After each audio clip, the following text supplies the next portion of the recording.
Hello hello hello மக்களே, இது உங்கள் லோக்கல் லேகா.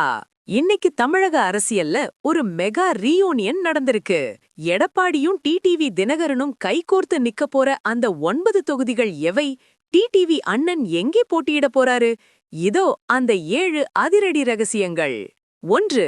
அதிமுக பாஜக கூட்டணியில அம்மா மக்கள் முன்னேற்றக் கழகத்துக்கு மொத்தம் 9 தொகுதிகளை ஒதுக்க எடப்பாடியார் பச்சை கொடி காட்டிட்டாரு. 2. ஆரம்பத்துல 13 தொகுதிகளை டிடிவி கேட்டாலும் இழுபறிக்கு பின்னாடி 9 இடங்கள்ல இப்போ டீல் முடிஞ்சிருக்கு. 3. இந்த 9 தொகுதிகள்ல 7 பொது தொகுதிகள் 2 தனி தொகுதிகள்னு ஒரு பேலன்ஸ்டு லிஸ்ட அதிமுக தயார் பண்ணிருக்கு. 4. டிடிவி தினகரன் அண்ணன் தனக்கு ரொம்பவே ராசியான செல்வாக்கான ஆண்டிப்பட்டி தொகுதியில போட்டியிட போறது இப்போ 99% கன்ஃபார்ம் ஆகிடுச்சு. 5.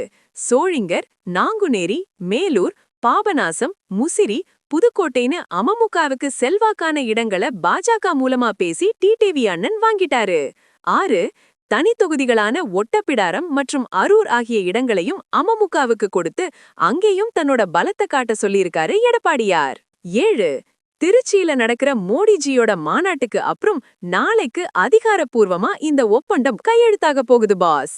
எடப்பாடியும் டிடிவியும் ஒன்னா சேர்ந்திருக்கிற இந்த நிலைமைய பாக்கும்போது நம்ம தலைவர் ரஜினி ஒரு படத்துல சொன்ன அந்த ஒரு மாஸ் பஞ்ச் தான் ஞாபகத்துக்கு வருது. நாங்க எப்பவும் தனித்தனியா வந்தாலும் சிங்கங்கள் தான், ஒன்னா சேர்ந்தா அது ஒரு பெரிய சாம்ராஜ்யம்.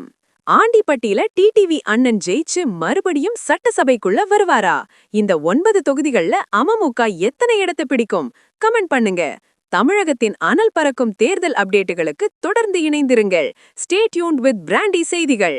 Stay tuned. உண்மையை லவுடா சொல்லுவோம், குவிக்கா சொல்லுவோம். This is local Lekha signing off. Keep watching. Bye bye.